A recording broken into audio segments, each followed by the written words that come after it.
Hello commandos, welcome to Biomentor classes online. आपका स्वागत है रिकैप सीरीज में। आज हम रिकैप सीरीज में करने वाले हैं एक नया चैप्टर जिसका नाम है मूविंग चार्जेस, मतलब magnetic effects of current, lecture 1। ज़्यादा लेक्चर्स मिलेंगे आपको मैग्नेटिक इफेक्ट्स ऑफ करंट में। एक इम्पॉर्टेंट टॉपिक है और बहुत सारे बच्चों को इसमें दिक्कत भी होती है, तो यहाँ ज़्यादा प्रैक्टिस की ज़रूरत है। तो शुरू करते हैं। आज ये रहा हमारा पहला सवाल, इसको नोट करा जाए।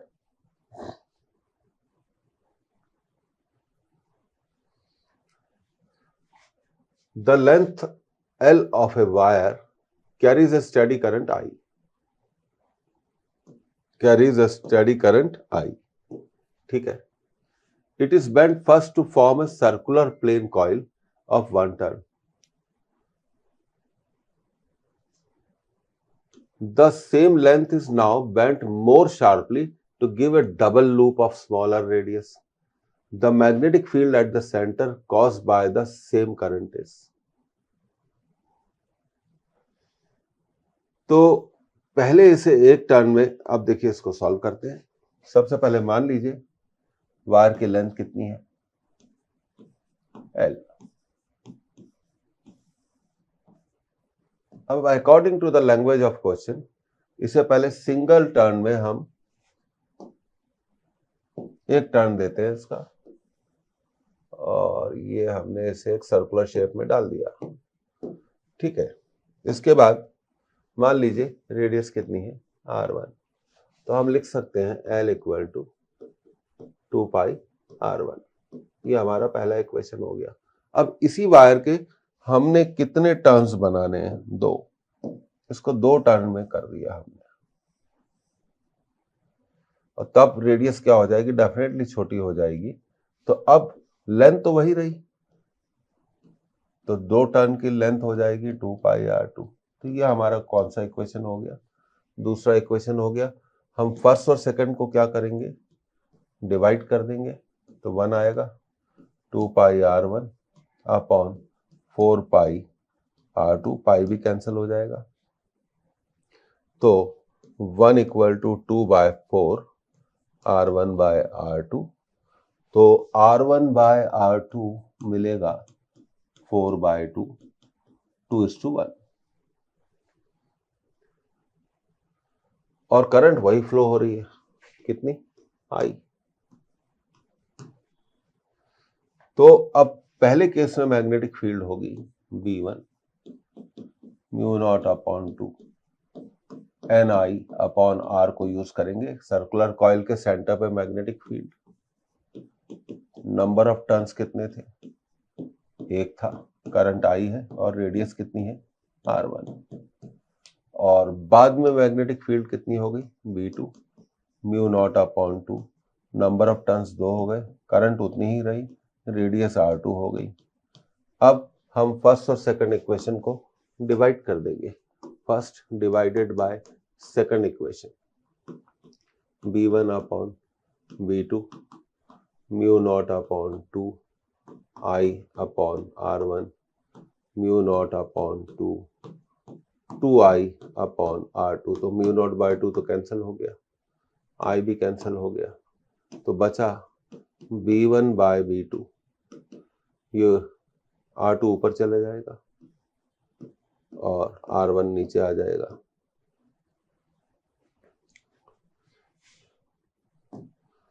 पर R1 बाय R2 था 2।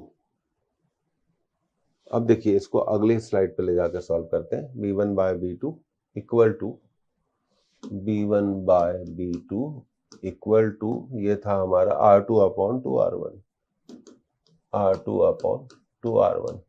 पर R1 बाय R2 की वैल्यू कितनी है, 2। तो R2 बाय R1 की वैल्यू कितनी हो जाएगी, 1 बाय 2। तो अब B1 बाय B2 हो जाएगा 1 बाय 2 इंटू 1 बाय 2, 1 बाय 4। तो B1 by B2 equal to 1 bye 4। तो जो नया मैग्नेटिक फील्ड होगा वो पुरानी मैग्नेटिक फील्ड का कितने टाइम्स होगा, 4 टाइम्स। सेकंड केस में जो मैग्नेटिक फील्ड होगी, या दूसरे वर्ड्स में हम इसको ये कह सकते हैं कि पहले की जो मैग्नेटिक फील्ड है वो बाद की मैग्नेटिक फील्ड का 1/4 होगी। At the center caused by the same current is 4 times of its first value. 4 times of its first value. तो यहां मैं आपको इसकी एक छोटी सी ट्रिक बताना चाहता हूं, बहुत छोटी सी ट्रिक। देखिए, आप ट्रिक बता रहे हैं तो थोड़ा कलरफुल होना चाहिए। B1 बाय B2 डायरेक्टली कर सकते हैं। पहले कितने टर्न दिए थे? 1 टर्न, तो 1 स्क्वायर। बाद में कितने टर्न्स दिए थे? Double turn, 2 square. तो B1 बाय B2 को आप डायरेक्टली लिख सकते हैं 1:4। लेकिन ये तभी लागू होगा जब दोनों केसेस में करंट की वैल्यू क्या होगी? सेम होगी, अदरवाइज ये लागू नहीं होगा। तो ये तो हमारा आज का पहला सवाल। आगे बढ़ते हैं अगले सवाल की तरफ। ट्रिक आपको समझ में आ गई होगी। मैथमेटिकली इसे हम ऐसे सॉल्व करेंगे। ये हमारा आंसर आ गया। अब ये रहा हमारा अगला सवाल, इसको नोट करें।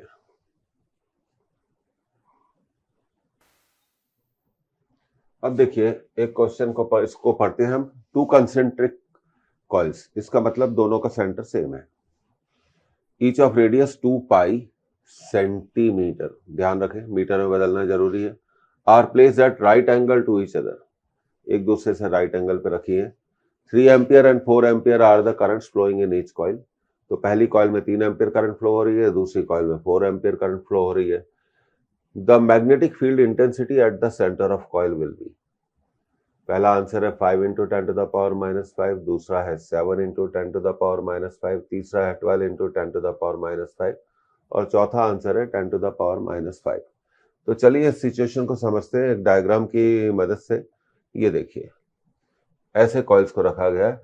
अगर एक कॉइल का मैग्नेटिक फील्ड B1 है और दूसरी कॉइल की मैग्नेटिक फील्ड B2 है, तो उनके बीच में कितना एंगल होगा? 90 degree.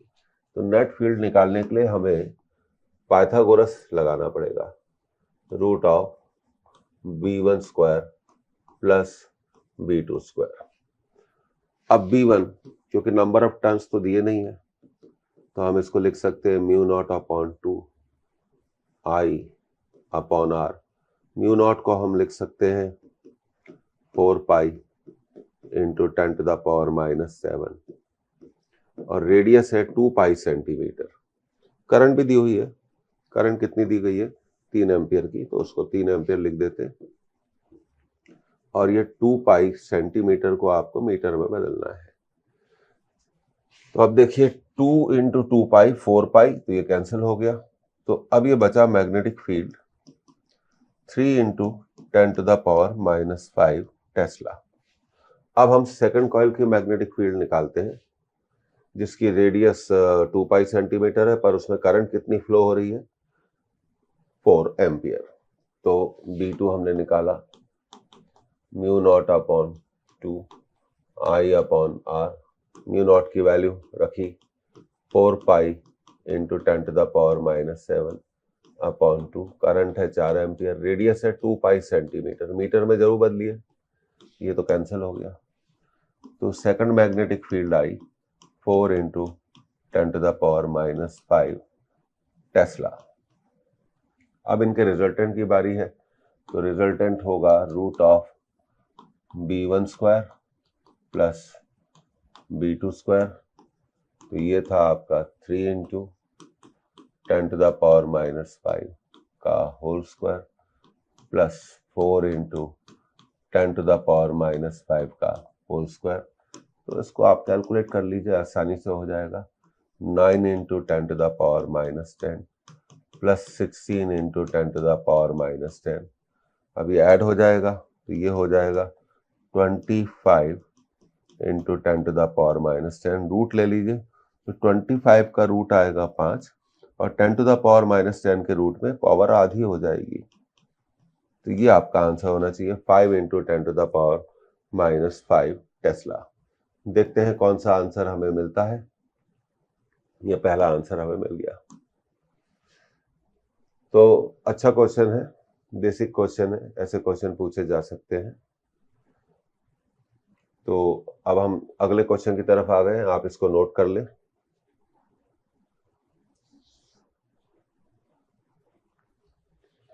A straight section PQ of a circuit lies along the x-axis from x equal to minus a by 2। तो देखिए थोड़ा यहाँ इसको एक करेक्शन करते हैं, ये यहाँ से ये हटा दीजिए, minus a by 2 to x equal to a by 2 and carries a steady current I. The magnetic field due to this section PQ at point x equal to a will be। अभी 4 answer दिए गए हैं, तो सबसे पहले situation को समझते हैं। एक्स एक्सिस पे रखा हुआ है, तो सबसे पहले एक्सिस को बना लेते हैं। ये हमारा वाई एक्सिस हो गया, और इसके बाद हमें बनाना है एक्स एक्सिस। तो ये एक्स एक्सिस हमने बना लिया। अब स्ट्रेट कंडक्टर के बारे में रखा गया है वो, तो पहले स्ट्रेट कंडक्टर भी बनाते हैं।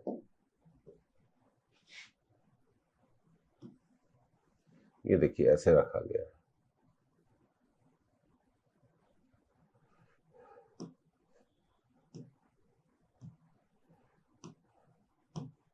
ये आपका स्ट्रेट कंडक्टर रखा हुआ है, और इसमें कितनी करंट फ्लो हो रही है, दिया हुआ है आई ampere.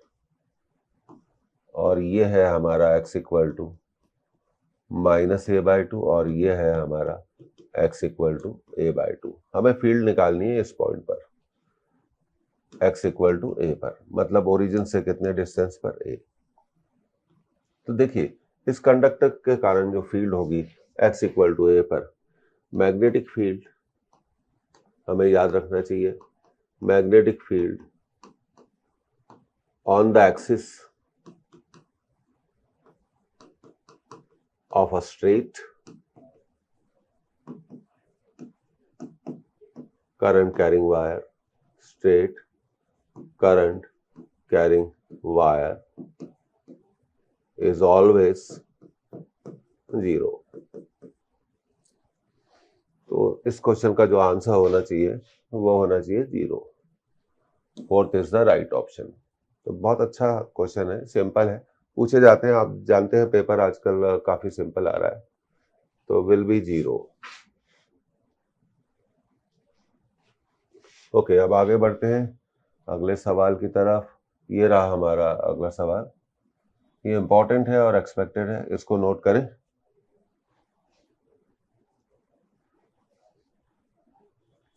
A helium nucleus makes a full rotation in a circle of radius 0.8 meter in 2 seconds.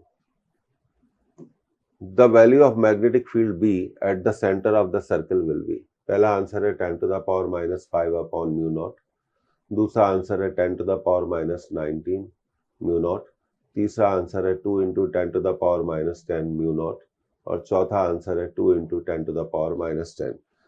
तो हम जानते हैं हीलियम न्यूक्लियस, इसमें 2 प्रोटॉन होंगे, तो हीलियम न्यूक्लियस पे जो चार्ज होगा +2e होगा। तो हम कह सकते हैं कि +2e का चार्ज एक सर्किल में मूव कर रहा है, और हम जानते हैं कि motion of charge is equivalent to current. तो हम मान सकते हैं कि एक सर्कुलर वायर में करंट फ्लो हो रही है। तो इसको आप समझते हैं, देखिए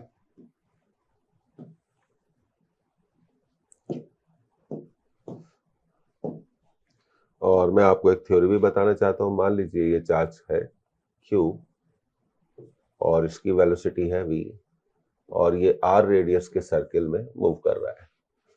तो magnetic field produced by it at the centre of circle will be mu naught upon 4 pi Q V upon R square. ये हमें याद रखना चाहिए। Q चार्ज है और V क्या है, वेलोसिटी, और R हो गया हमारा radius.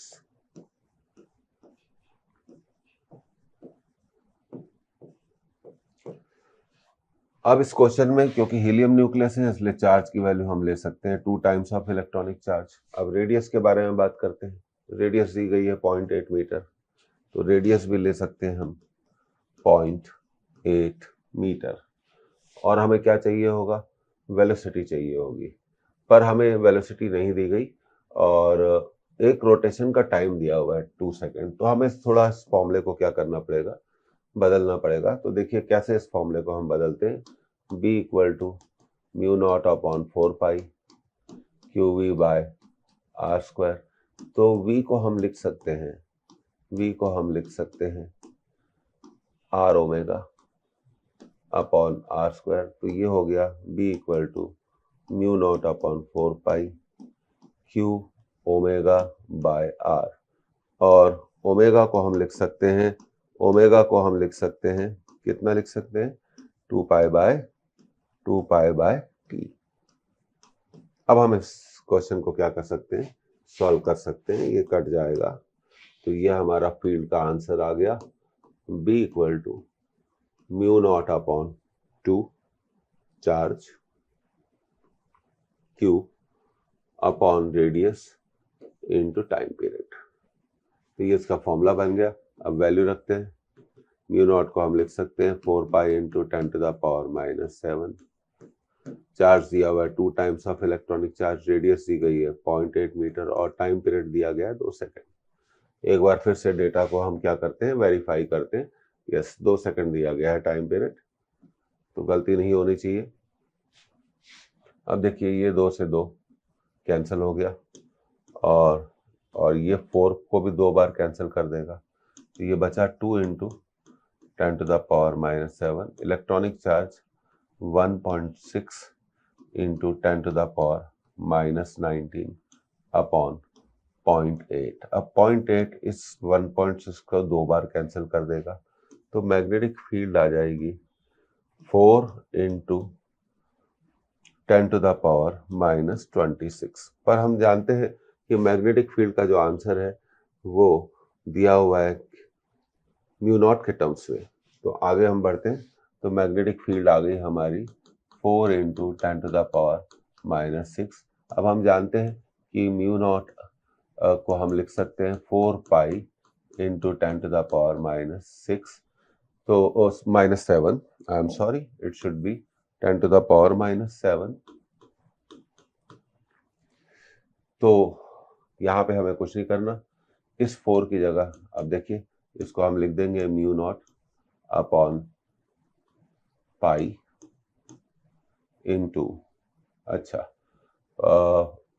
4 into 10 to the power -6, 4 pi into 10 to the power -6। तो देखिए यहाँ हमें कहीं कोई गलती तो नहीं हो गई, हाँ एक गलती हुई है, यहाँ पर पाई था। तो ये थोड़ा मैग्नेटिक फील्ड को हमें क्या करना पड़ेगा, सुधारना पड़ेगा। तो ये हमें लिखना पड़ेगा 4 पाई। ओके, अब हम इसको इजीली आंसर को मैनेज कर सकते हैं, 4 पाई इंटू, अच्छा तो हम बात कर रहे थे म्यू नॉट अपॉन 4 पाई क्या होता है, 10 टू द पावर -7 होता है। तो mu naught upon 10 to the power -7 हम लिख सकते हैं 4 पाई की जगह। तो यहाँ लिख दिया। तो ये आपकी मैग्नेटिक फील्ड आ जाएगी mu naught upon 10 to the power -7 इंटू 10 टू द पावर, और देखिए यहाँ फिर हमने एक और गलती करी, ये -26 था, तो इसको ये -26 लिखना है। तो -26, तो ये हमारा मैग्नेटिक फील्ड आ जाएगा mu naught into 10 to the power -26 plus 7। तो मैग्नेटिक फील्ड हो गई mu naught into 10 to the power -19। तो आपने देखा सॉल्व करते वक्त गलतियां होती है, कोई भी हम गलती कर सकते हैं। तो ये हमारा आंसर आ गया, second answer is the right answer. आगे बढ़ते हैं। तो अच्छा सवाल था, इसको ध्यान रखिए, ये बड़ा इंपॉर्टेंट है। अब ये रहा आपका अगला क्वेश्चन, आप इसे नोट कर सकते हैं। आप क्वेश्चन को पढ़ लेते हैं। The magnetic moment of A current carrying loop is 2.1 into 10 to the power -25 ampere into meter square. The magnetic field at a point on its axis at a distance of 1 angstrom is. अब आप देखिए coil का magnetic moment दिया है, radius नहीं दी, और axis पे magnetic field पूछी है। तो हम इस फॉर्मूले का यूज करेंगे। म्यू नॉट अपॉन 4 पाई 2 m magnetic moment x cube. अब x दिया हुआ है 1 एंगस्ट्रॉम, तो 1 एंगस्ट्रॉम को आप लिख सकते हैं 10 to the power minus 10 metre, और मैग्नेटिक मोमेंट दिया हुआ है 2.1 into 10 to the power minus 2.1 into 10 to the power minus 25। तो ये वैल्यूज रख देते हैं और निकाल लेते हैं मैग्नेटिक फील्ड एक्सिस पर। म्यू नॉट अपॉन 4 पाई की value 10 to the power minus 7, इसकी वैल्यू हो गई 2.1 into 10 to the power minus 25 और 10 to the power minus 10 to the power 3। तो 2 into 2.1 4.2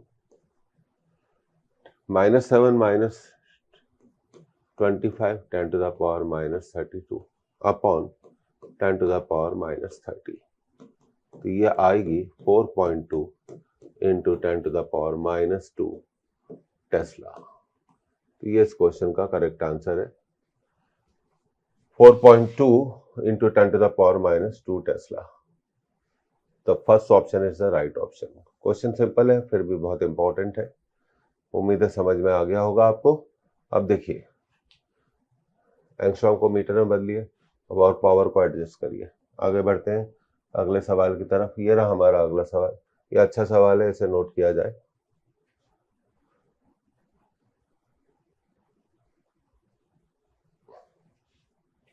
to concentric circular coils of 10 turns each, दोनों के number of turns 10 है, are situated in the same plane, their radii are 20 centimeter and 40 centimeter and they carry respectively 0.2 and 0.3 ampere current in opposite direction.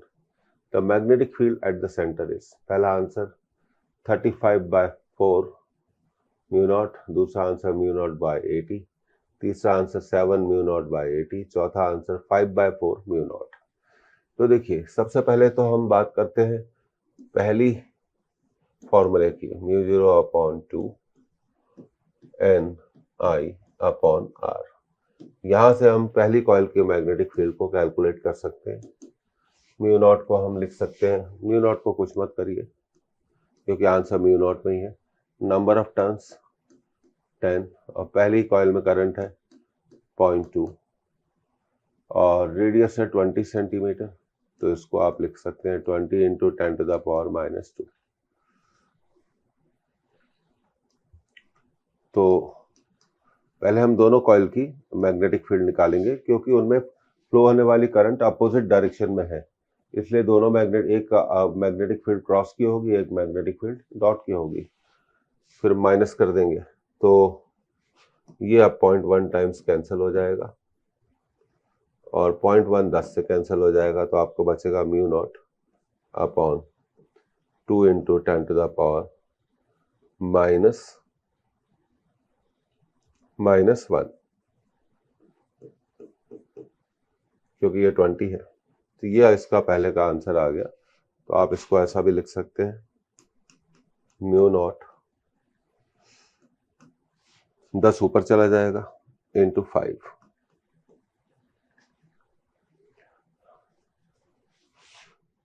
Obviously एक coil में current clockwise direction में है, दूसरी coil में current anti clockwise direction में है। अब second coil की मैग्नेटिक फील्ड निकाल लेते हैं, mu naught upon 2 N I upon R. Mu naught upon 2, number of turns 10 और सेकंड कॉइल में जो करंट है वो है 0.3 एम्पियर और रेडियस 40 सेंटीमीटर है। 0.3 एम्पियर, रेडियस है 40 centimetre, 40 into 10 to the power minus 2। तो ये हो गया हमारा B equal to mu naught upon 2, 10 into 0.3 3, 40 into 10 to the power minus 2 is 10 to the power minus 1. So we will get it mu naught upon 2, 30 by 4, 30 by 4, तो ये आ जाएगा 15। तो second magnetic field आपकी आ गई म्यू नॉट इंटू 15/4। और पहली magnetic field हम निकाल चुके हैं, mu naught into 5, mu naught into 5, mu naught into 5। Definitely B1 is greater than B2, तो नेट फील्ड हम निकाल सकते हैं B1 माइनस B2 से। B1 से हम B2 को माइनस कर देंगे, तो B1 की वैल्यू आप देखिए 5 म्यू नॉट है और इसकी वैल्यू है 15/4 म्यू नॉट। तो ये एलसीएम ले लीजिए 4, 20 mu naught minus 15 mu naught. तो नेट फील्ड की जो वैल्यू होगी, बहुत आराम से आप ऐसे सवालों को कर सकते हो, 5/4 म्यू नॉट, 5/4 म्यू नॉट। अब आंसर को चेक करना पड़ेगा कि किस आंसर में 5/4 म्यू नॉट है। तो ये चौथा आंसर आपका क्या है, करेक्ट आंसर है। क्योंकि करंट अपोजिट डायरेक्शन में है, इसलिए रिजल्टेंट मैग्नेटिक फील्ड के लिए हमें एक कॉइल की मैग्नेटिक फील्ड से दूसरी कॉइल की मैग्नेटिक फील्ड को माइनस करना पड़ेगा। तो उसमें ये भी देखना पड़ेगा कि किस कॉइल की मैग्नेटिक फील्ड ज्यादा है और किसकी कम है। तो बड़ी वैल्यू से हम छोटी वैल्यू को क्या करेंगे, माइनस करेंगे। तो बहुत सिंपल कैलकुलेशन था, कैलकुलेशन प्रैक्टिस पर बेस्ड क्वेश्चन है। आगे बढ़ते हैं अब अगले सवाल की तरफ। ये रहा हमारा आपका अगला सवाल। अच्छा सवाल है, इसे नोट करें।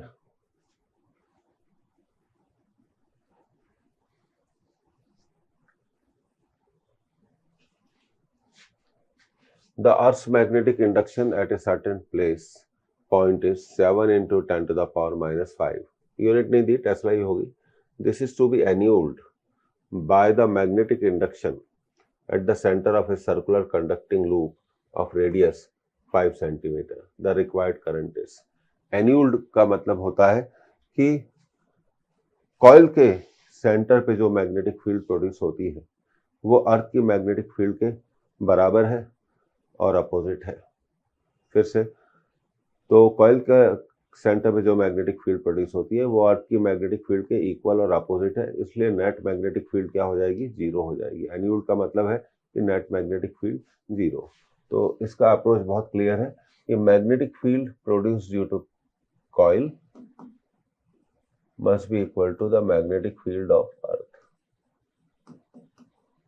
तो ये होता है म्यू नॉट बाय 2 Ni/r, और अर्थ की मैग्नेटिक फील्ड हमें दी गई है 7 into 10 to the power minus 5, 7 into 10 to the power minus 5। और number of turns mu naught की value 4 pi into 10 to the power minus 7 upon 2। Number of turns 1 है, current नहीं मालूम, रेडियस 5 सेंटीमीटर है, 5 into 10 to the power minus 2, 7 into 10 to the power minus 5। तो थोड़ा अब इसको फिर सॉल्व करेंगे। तो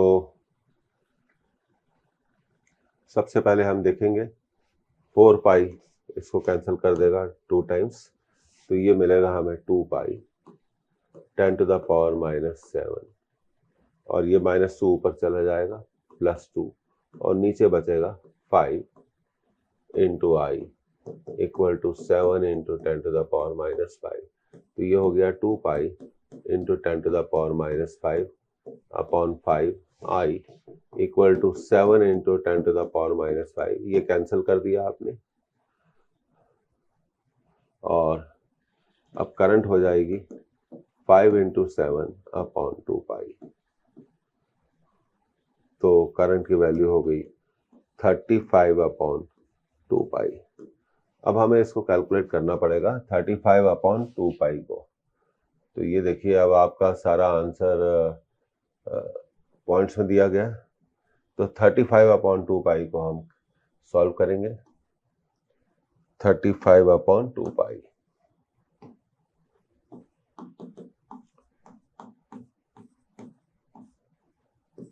तो इसको हम लिख सकते हैं 35 upon 2 into 3.14।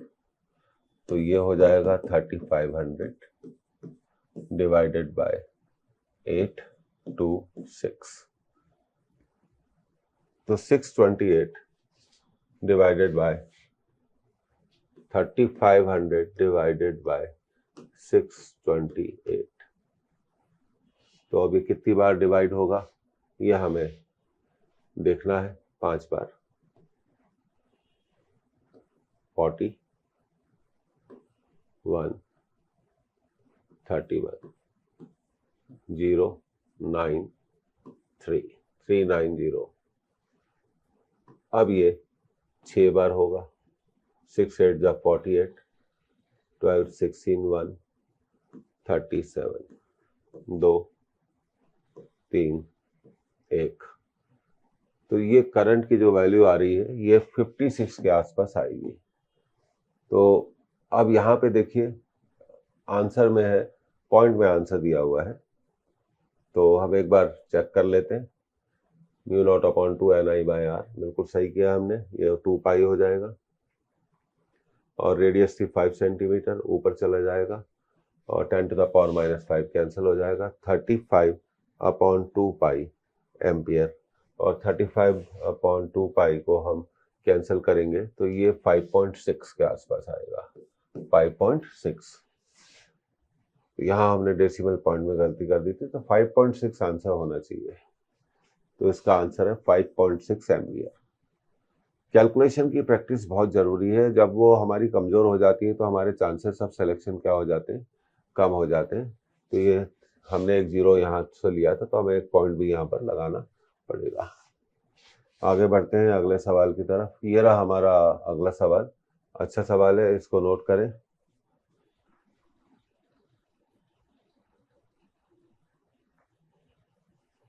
One meter length of a wire carries a constant current.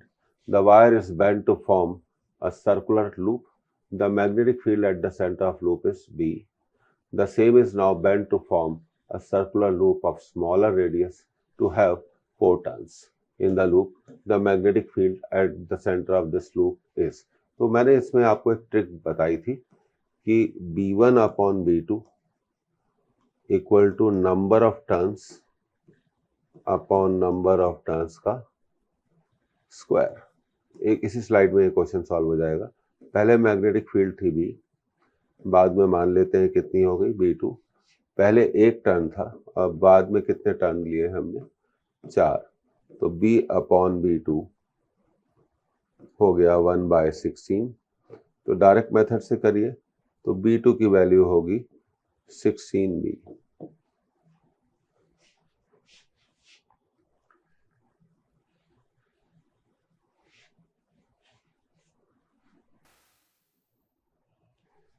तो इसको हमने डायरेक्ट मेथड से कर लिया। तो हम जब देखते हैं कि आंसर में, तो यहाँ पे हमें करेक्शन करना पड़ेगा। सेकंड ऑप्शन को पढ़ा जाए 16B। तो हमेशा याद रखिए, अगर करंट सेम रहती है तो आप इस फॉर्मूले से कभी भी मैग्नेटिक फील्ड को क्या कर सकते हैं, कैलकुलेट कर सकते हैं। तो आंसर करेक्शन था इसमें, ये आप समझ गए। इसको डायरेक्ट मेथड से करिए, इसमें टाइम मत लगाइए ज़्यादा। अब आगे बढ़ते हैं और ये रहा हमारा अगला सवाल। ये बहुत अच्छा सवाल है, इसको नोट करें, ये एक्सपेक्टेड क्वेश्चंस है।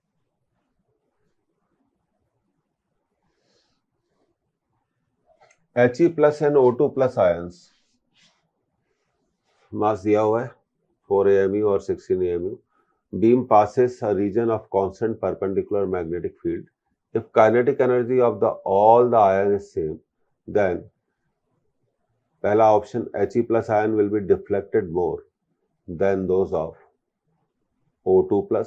दूसरा answer He+ ions will be deflected less than those of O2+. तीसरा answer all the ions will be deflected equally. चौथा answer no ions will be deflected. अब देखिए, एक कंसेप्ट मैं आपको बताना चाहता हूं डिफ्लेक्शन की। Deflection is inversely proportional to radius. अगर रेडियस कम होगी तो डिफ्लेक्शन ज्यादा होगा, ज्यादा मुड़ेगा। ये एक पॉइंट है जो आपको नोट करना चाहिए यहां पर। अब जब एक चार्ज पार्टिकल एक यूनिफॉर्म मैग्नेटिक फील्ड में 90 डिग्री पर एंटर करता है तो हम रेडियस निकाल सकते हैं mv/qb से। और एक और फॉर्मूला हम इसके लिए यूज करते हैं 2me अपॉन क्यूबी। तो देखिए यहां पर m क्या है, मास है, E काइनेटिक एनर्जी है, Q चार्ज है, B मैग्नेटिक फील्ड है।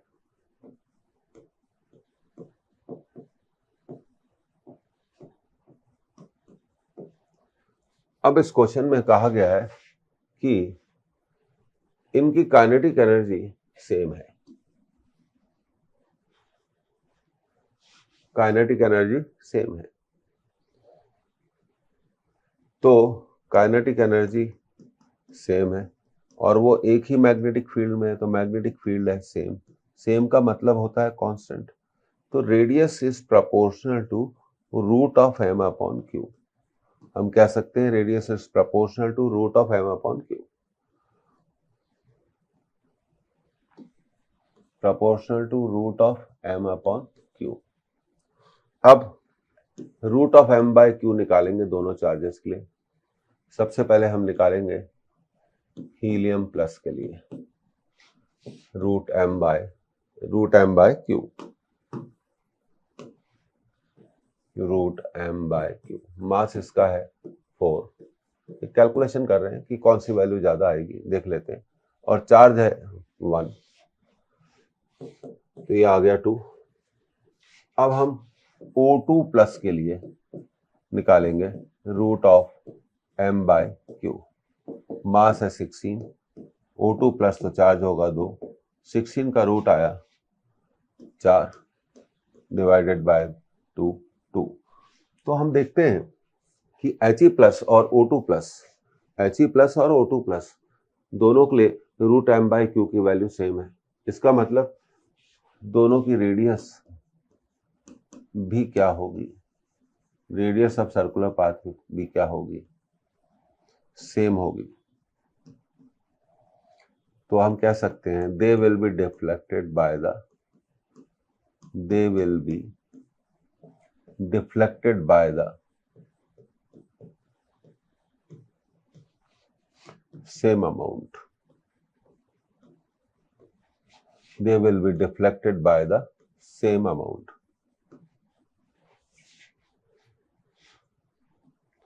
तो इसलिए कहा गया है कि बड़ा अच्छा क्वेश्चन है। All the ions will be deflected equally. तो यहाँ पर मैं, क्योंकि हम रिवीजन कर रहे हैं, तो एक और बात कहना चाहता हूँ कि जब भी कोई चार्ज पार्टिकल किसी यूनिफॉर्म मैग्नेटिक फील्ड में 90 डिग्री पर एंटर करता है तो वो एक सर्कुलर पाथ में घूमता है, और सर्कुलर पाथ की रेडियस को हम निकाल सकते हैं mv अपॉन क्यूबी या 2me अपॉन क्यूबी। एक तो ये फॉर्मूला हो गया। अब किसी भी चार्ज पार्टिकल की एनर्जी होती है चार्ज इनटू पोटेंशियल डिफरेंस। तो रेडियस को हम ऐसे भी निकाल सकते हैं 2m Q into potential difference divided by QB. तो रूट क्यू और क्यू है, इसलिए ये फॉर्मूला कुछ ऐसे बन जाएगा 2m into PD potential difference, PD potential difference upon root Q, upon Q root में आ जाएगा, इनटू 1 अपॉन बी। तो इसका भी हमें ध्यान रखना चाहिए, क्योंकि हम रिवीजन कर रहे हैं तो फॉर्मूला रिवीजन भी साथ साथ होना चाहिए। अब ये रहा हमारा अगला सवाल, इसको नोट करें। अब देखिए, a current flowing along the length of an infinitely long, straight and thin-walled pipe. Thin-walled pipe. तो पहला ऑप्शन है the magnetic field at all points inside the pipe is the same but not zero. दूसरा answer है the magnetic field at any point inside the pipe is zero. तीसरा answer है the magnetic field is zero only on the axis of pipe. चौथा answer है the magnetic field is different at different points inside the pipe. तो सबसे पहले हमें ये समझना पड़ेगा कि एक पाइप में एक लंबा पाइप है जिसकी थिन वॉल्ड पाइप है, उसमें करंट क्या हो रही है, फ्लो हो रही है। तो उसके अंदर के सारे पॉइंट्स पर, अब देखिए ये पाइप हो गया आपका, इसमें करंट फ्लो हो रही है, इनफाइनाइटली लॉन्ग है तो मैंने इतना ही बना दिया, तो करंट ऊपर ही ऊपर फ्लो हो रही है। There is no current, there is no current inside the pipe, क्योंकि जो करंट है वो आउटर वॉल में फ्लो हो रही है। तो सिंपल एक्सप्लेनेशन पर बात करते हैं, आउटर वॉल पे फ्लो हो रही है। तो अगर हम एम्पियर्स लॉ लगाएंगे किसी भी क्लोज पाथ के लिए, अगर हम एम्पियर्स लॉ लगाएंगे किसी भी क्लोज पाथ के लिए पाइप के अंदर, तो करंट तो है ही नहीं, तो वैल्यू क्या आ जाएगी, 0। तो इसका आंसर है so magnetic field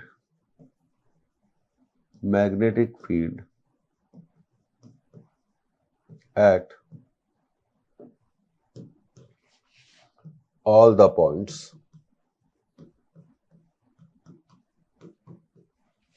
inside the pipe will be 0, will be 0। तो ये बात आप ध्यान रखेंगे। तो अब इसका जो आंसर है वो आपका आएगा at any point inside the pipe is 0। तो this is your right answer. अंदर वाले किसी पॉइंट पर इलेक्ट्रिक फील्ड नहीं होगी, क्योंकि पाइप के अंदर कोई भी करंट नहीं फ्लो हो रही है। जितनी भी करंट फ्लो हो रही है वो पाइप की आउटर सरफेस पे फ्लो हो रही है। और मैग्नेटिक फील्ड क्योंकि अंदर है ही नहीं, तो अगर करंट अंदर है ही नहीं, पाइप के अंदर कोई भी करंट नहीं फ्लो हो रही है अंदर, तो पाइप के अंदर सारे पॉइंट्स और मैग्नेटिक फील्ड की वैल्यू क्या होगी, 0 होगी। ये नॉलेज क्वेश्चन है। आगे बढ़ते हैं। अब ये थोड़ा अच्छे कैलकुलेशन वाला क्वेश्चन है, आप इसे नोट कर सकते हैं।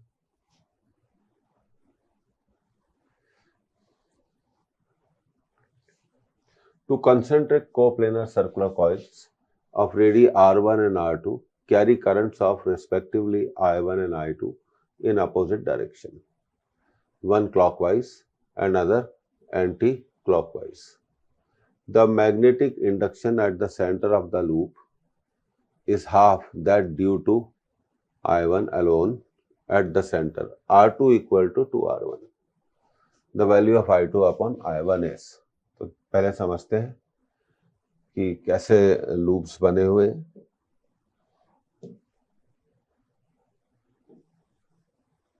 ये आउटर लूप बना देते हैं हम। अब आउटर लूप के अंदर एक और लूप है,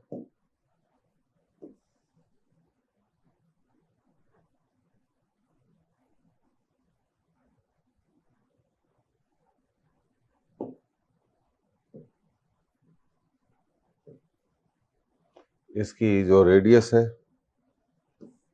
R1 है और इसकी रेडियस है R2, और इसमें करंट फ्लो हो रही है I1 क्लॉकवाइज और इसमें करंट फ्लो हो रही है एंटी क्लॉकवाइज। तो ये आपका केस बन गया। अब सेंटर पे, एट द सेंटर, हम कह सकते हैं at the centre two magnetic field will act. Magnetic field will act. One due to I1 and other due to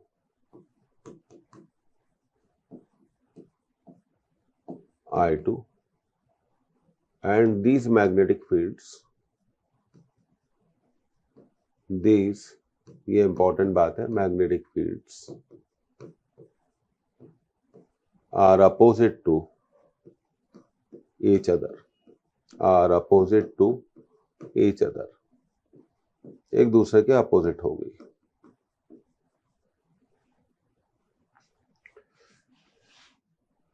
तो B1 निकाल लेते हैं, म्यू नॉट अपॉन 2, करंट है I1, अपॉन R1, B2 निकाल लेते हैं, mu naught upon 2 I2 upon R2। अब B1 मान लेते हैं कि B1 is greater than B2, B1 is greater than B2, तो नेट फील्ड होगी B1 माइनस B2। और क्वेश्चन में कहा गया है कि the magnetic induction at the centre of loop is half that due to I1, तो ये I1 की मैग्नेटिक फील्ड का आधा है।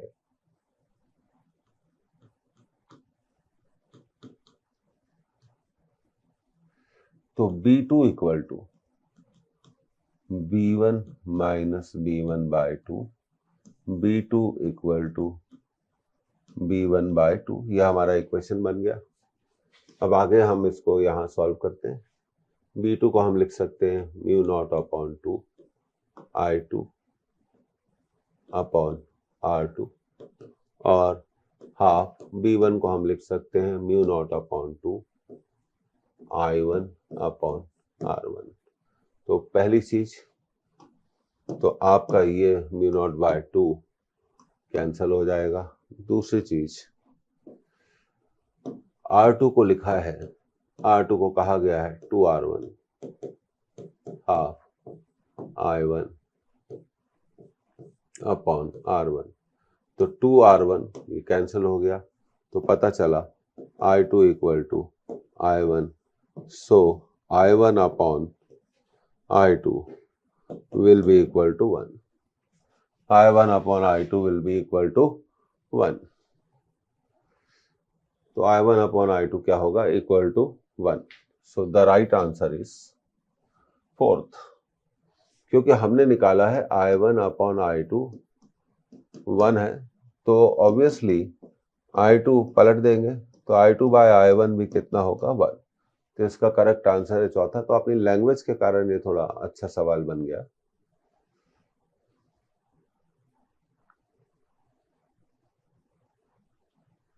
और जो नेट फील्ड है वो I1 के मैग्नेटिक फील्ड का आधा है। तो ये सॉल्व हो गया। अब आगे बढ़ते हैं अगले सवाल की तरफ। ये रहा अगला सवाल। ये बड़ा स्टैंडर्ड क्वेश्चन है, आपको सभी मटेरियल्स में बुक्स में मिल जाएगा, पर यह आज भी उतना ही इंपॉर्टेंट है।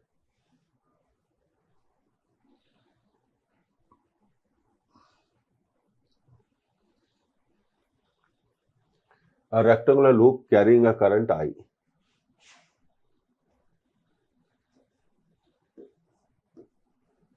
near a long straight wire such that the wire is parallel to one of the sides of the loop and is in the plane of the loop. If steady current I is established in the wire as shown in figure, the loop will. अब देखिए ये situation है। पहला answer है rotate about the axis parallel to the wire, दूसरा answer है move away from the wire और towards the right, move towards the wire, remain stationary. अब देखिए क्या होता है ऐसे क्वेश्चन को सॉल्व करने के लिए। एक बहुत सिंपल सा कंसेप्ट है, उस पर बात करते हैं। यह आपका वायर है जिसमें करंट फ्लो हो रही है, और यह आपका रेक्टेंगुलर लूप है जो उसके पास रखा हुआ है, और कहा गया है कि दोनों में आई करंट फ्लो हो रही है।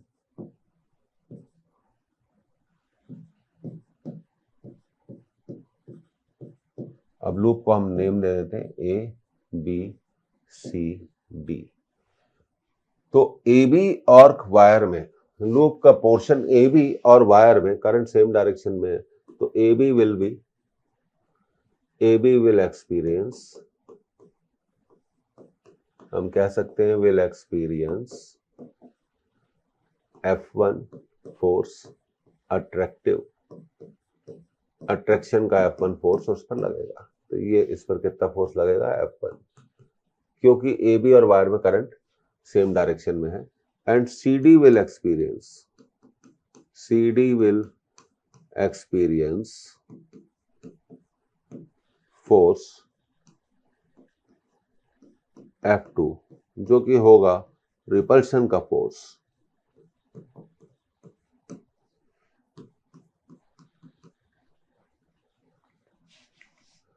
तो दो फोर्स हो गए, एक हो गया F1 और एक हो गया F2। क्योंकि AB वायर के ज़्यादा पास है और CD वायर से दूर है, तो हम ये कह सकते हैं F1 is greater than F2, so rectangular loop will be attracted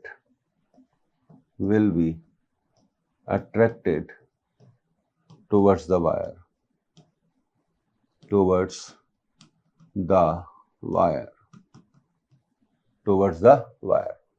attract हो जाएगा। तो इसका जो आंसर है move towards the wire, attraction का मतलब यही है। The third option is the right option. तो ये इसका कंसेप्ट था।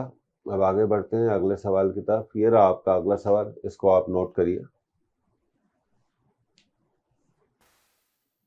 ओके, तो पढ़ते हैं इस क्वेश्चन को। Circular coil of radius 4 centimetre has 50 turns. In this coil, a current of 2 ampere is flowing. It is placed in a magnetic field of 0.1 Tesla. The amount of work done in rotating it through 180 degree from its equilibrium position will be: first answer 0.1 joule, second answer 0.2 joule, third answer 0.4 joule, fourth answer 0.8 joule। तो सबसे पहले तो हम जानते हैं कि किसी भी कॉइल को इक्विलिब्रियम पोजीशन से अगर हम किसी मैग्नेटिक फील्ड में रोटेट करते हैं तो वर्क डन का फॉर्मूला होता है W = mv1 minus cos theta, और यहाँ थीटा दिया हुआ है 180 डिग्री। तो चलिए कैलकुलेट कर लेते हैं। mv1 minus cos of 180 degree, तो 180 डिग्री आ जाएगा 1 माइनस माइनस 1, तो वर्क डन का फॉर्मूला आ गया 2 mv। ये तो पहली बात हो गई। अब मैग्नेटिक मोमेंट को हम लिख सकते हैं NIA इंटू बी। एरिया को हम लिख सकते हैं पाई r² इंटू बी। अब हमें वैल्यू इस फॉर्मूले में रखनी है। तो नंबर ऑफ टर्न्स हैं 50, तो 50 रख दिया। करंट देखते हैं कितनी है। तो करंट 2 एम्पेयर की फ्लो हो रही है, 2 एम्पेयर की करंट फ्लो हो रही है। रेडियस है 4 सेंटीमीटर, तो 4 इंटू 10⁻⁻² का स्क्वायर, और बी है 0.1। तो देखिए सवाल आसान है लेकिन कैलकुलेशन है। 50 इंटू 200 इंटू 200, तो ये हो गया 200 पाई, 4 का स्क्वायर 16, 10⁻⁻4, और 0.1 को लिखा 1/10, तो ये कट गया। तो ये आ गया आपका 320 पाई इंटू 10⁻⁻4। एक जीरो को हटा देते हैं, तो ये हो गया 32 पाई इंटू 10⁻⁻3। अब हमें मल्टीप्लाई करना पड़ेगा, 32 पाई को कैलकुलेट करना पड़ेगा। 32 पाई को हमें क्या करना पड़ेगा, कैलकुलेट करना पड़ेगा। तो अब देखिए 32 पाई, तो पाई होता है आपका 3.14 इंटू 32, 8 2 6 3 12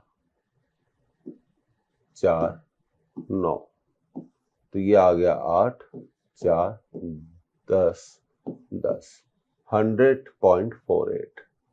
कितना आ गया, 100.48। तो हमारा जो आंसर होगा वो होगा 100.48, 100.48।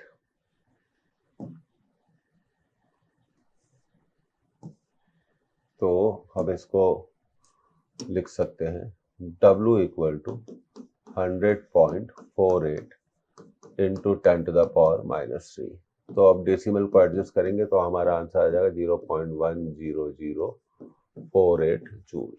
तो हम इस आंसर को अप्रोक्सीमेटली लिख सकते हैं 0.1 जूल। कितना लिख सकते हैं? 0.1 joule.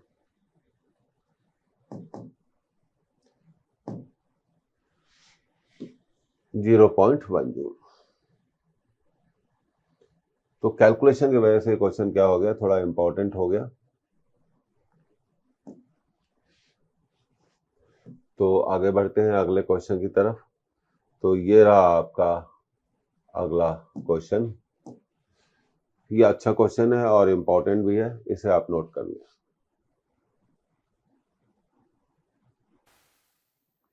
The distance at which the magnetic field on axis as compared to the magnetic field at the center of coil carrying current I and radius R is 1/8 would be। तो पूछा जा रहा है, question को समझिए कि एक circular coil के एक्सिस पर उस पॉइंट का डिस्टेंस कितना होगा जहां पर मैग्नेटिक फील्ड सेंटर की मैग्नेटिक फील्ड का 1/8 हो जाती है, 1/8 हो जाती है। तो चलिए सॉल्व करते हैं। तो इसका कंसेप्ट आ गया, B axis equal to 1/8 B centre. तो एक्सिस पर magnetic field mu naught upon 2 N I R square upon R square plus X square 3/2 और सेंटर पे magnetic field mu naught upon 2 N I upon R. तो अब cancel करा जाए। तो सबसे पहले तो ये म्यू नॉट बाय 2 को आपने कैंसिल कर दिया, उसके बाद कैंसिल करेंगे एन आई को। तो ये सिचुएशन बन गई। उसके बाद क्रॉस मल्टीप्लिकेशन करेंगे तो यहां बचा, देखिए अब पहले इसको दोबारा लिख लेते हैं, R square upon R square plus X square to the power 3/2 equal to 1/8 R. अगली स्लाइड में ले जा रहे हैं क्वेश्चन को। R square upon R square plus X square to the power 3/2 equal to 1/8 R. तो ये हो जाएगा क्रॉस मल्टीप्लिकेशन में R square plus X square to the power 3/2 equal to 8 R cube, equal to 8 R cube. अब आप क्या ले लीजिए, क्यूब रूट ले लीजिए। क्यूब रूट लेने का मतलब है कि जितनी भी पावर है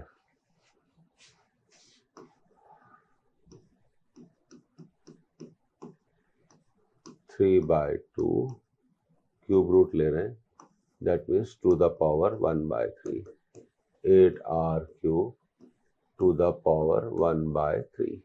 तो 3 से 3 ये कैंसिल हो जाएगा, तो हमें मिलेगा R square plus X square to the power 1/2, 8 का रूट 2 2r। अब हम क्या करेंगे, स्क्वायर कर देंगे।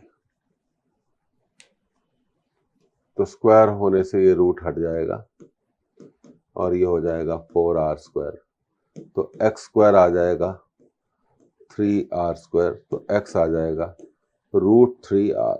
हमने रेडियस स्मॉल r ली है, तो इसका आंसर होगा x equal to root 3r। तो हम कहना चाहते हैं कि root 3 x equal to root 3r distance पर जो मैग्नेटिक फील्ड होगी वो सेंटर की मैग्नेटिक फील्ड का 1/8 1/8 होगी। तो इसका आंसर है root 3r। The fourth answer is the right answer. Important है और एक्सपेक्टेड भी है, पूछा जा सकता है। 1/8 पूछा जा सकता है, 1/27 पूछा जा सकता है और 1/64। तो ये इसका आंसर आ गया। आगे बढ़ते हैं अगले सवाल की तरफ। ये रहा हमारा अगला सवाल। ये तो बहुत इंपॉर्टेंट है और बहुत अच्छा सवाल है, इसको आप नोट करें। अब इसको पढ़ते हैं। A cell connected between 2 points of a uniformly thick circular conductor. The magnetic field at the center of the loop will be। पहला आंसर 0, दूसरा answer mu naught upon 2a I1 minus I2, तीसरा mu naught upon 2a I1 plus I2, चौथा mu naught upon A I1 plus I2. Here I1 and I2 are the currents flowing in the two parts of the circular conductor of the radius A, and mu naught has the usual meaning. तो सबसे पहले एक diagram से समझते हैं कि question में concepts को कैसे अप्लाई करना है. अब देखिए, ये हमारा सर्कुलर कंडक्टर हो गया और इसको हमने एक बैटरी से कनेक्ट कर दिया. ऐसे ये बैटरी हो गई. तो बैटरी करंट देगी. अब ये करंट दो हिस्सों में डिवाइड हो जाएगी. ऊपर वाले कंडक्टर में चली गई I1 और I2. अब मैं इसको नेमिंग दे देता हूं A, B, C, D. तो एक current I1 current ABC portion में फ्लो हो रही है और I2 करंट ADC में फ्लो हो रही है. तो सबसे पहली दूसरी बात यह है कि रेडियस कितनी दी गई है, A. तो हम जानते हैं कि एक सर्कुलर आर्क जिसकी लेंथ कितनी है, मान लीजिए एक सर्कुलर आर्क है जिसकी लेंथ है L,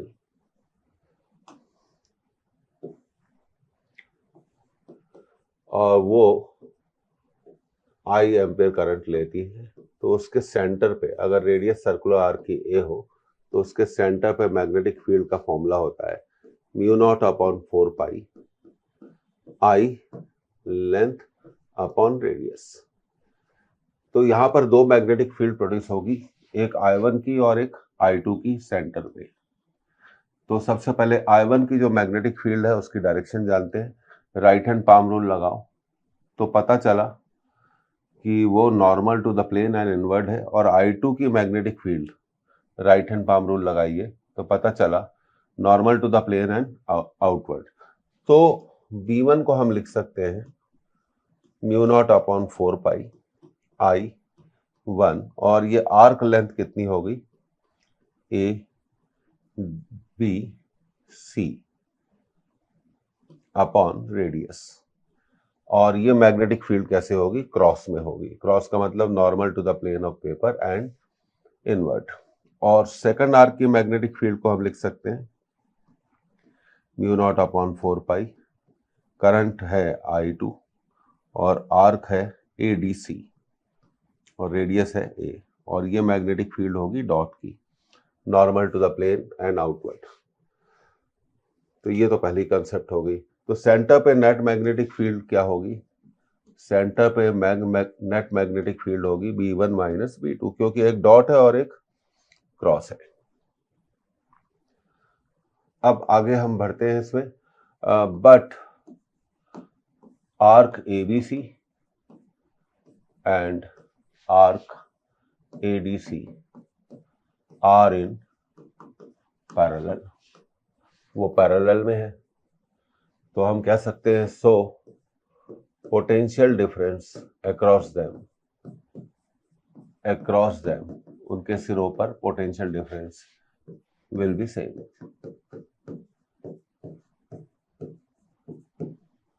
तो potential in the arc ABC, potential difference in the arc ADC will be same. और पोटेंशियल डिफरेंस को हम लिख सकते हैं I1 और resistance of ABC, I2 resistance of ADC. अब ABC के रेजिस्टेंस को हम लिख सकते हैं rho length ABC upon rho L by A cross section. इसी तरह I2 रेजिस्टेंस ऑफ ADC को लिख सकते हैं rho arc length ADC upon A. Rho same है क्योंकि वो एक ही वायर है. तो यह हमें पता चला कि I1 arc ABC is equal to I2 arc ADC.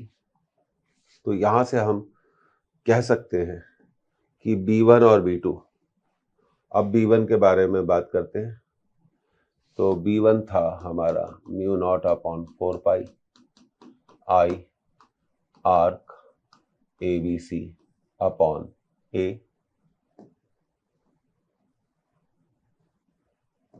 और B2 था म्यू नॉट अपॉन 4 पाई आई आर्क ADC अपॉन रेडियस। अब हम क्या करते हैं, इसको डिवाइड कर देते हैं, तो हमें मिलेगा B1 upon B2 mu naught upon 4 पाई, नीचे भी आया म्यू नॉट अपॉन 4 पाई, कैंसल हो गया,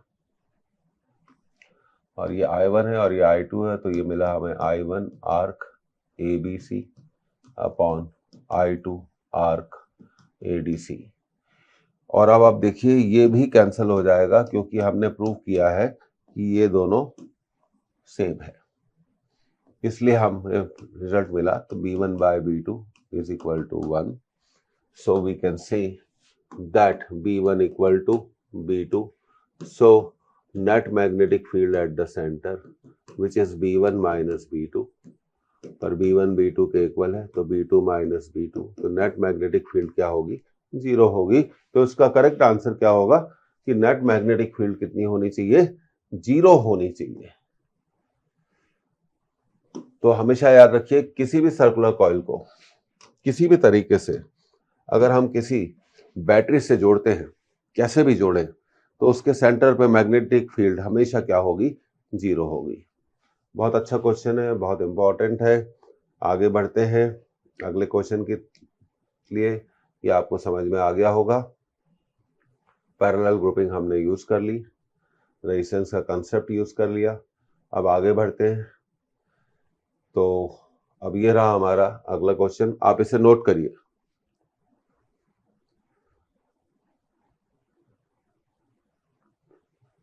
A and B are two concentric circular conductors। ये दिया हुआ है, ये A दिया हुआ है और ये दिया हुआ है B। Of center O and carrying currents I1 and I2 as shown in the adjacent figure. If the ratio of radii is 1:2 and ratio of the flux density, तो flux density का मतलब होता है magnetic field, due to A and B is 1:3, then the value of I1 is to I2। पहला answer 1/6, दूसरा answer 1/4, तीसरा answer 1/3 और चौथा आंसर 1/2। अब देखिए B1 का जो मैग्नेटिक फील्ड होगा वो ऐसा होगा mu naught upon 2 I1 upon R1। इसी तरह सेकंड कॉइल का जो मैग्नेटिक फील्ड होगा वो होगा mu naught upon 2 I2 upon R2। तो हम दोनों इक्वेशंस को क्या कर देंगे, डिवाइड कर देंगे। तो B1 upon B2 mu naught upon 2 I1 upon R1 mu naught upon 2 I2 upon R2, ये कैंसिल हो जाएगा। तो B1 बाय B2 हमें मिलेगा I1 अपॉन I2, ये पलट जाएगा R2 बाय R1। यहां तक हमने इसको कैलकुलेट कर लिया। अब हमसे कहा गया है कि R1 अपॉन R2 1:2 है, R1 अपॉन R2 1:2 है और B1 अपॉन B2 1:3 है। तो वैल्यू रख देंगे।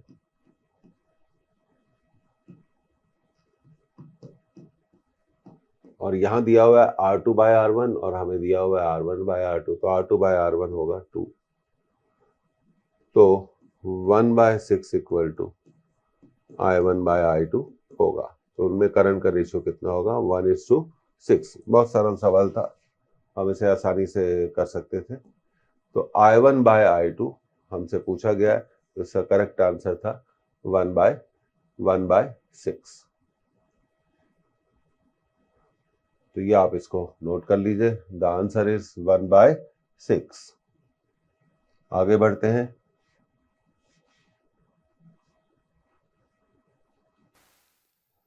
तो इस लेक्चर में इतना ही। उम्मीद है आपको ये लेक्चर पसंद आया होगा, आपके रिवीजन में आपको मदद मिली होगी। फिर मिलते हैं अगले लेक्चर में, मुलाकातें जारी रहेगी और रिवीजन भी जारी रहेगा। Thank you for joining, see you, bye.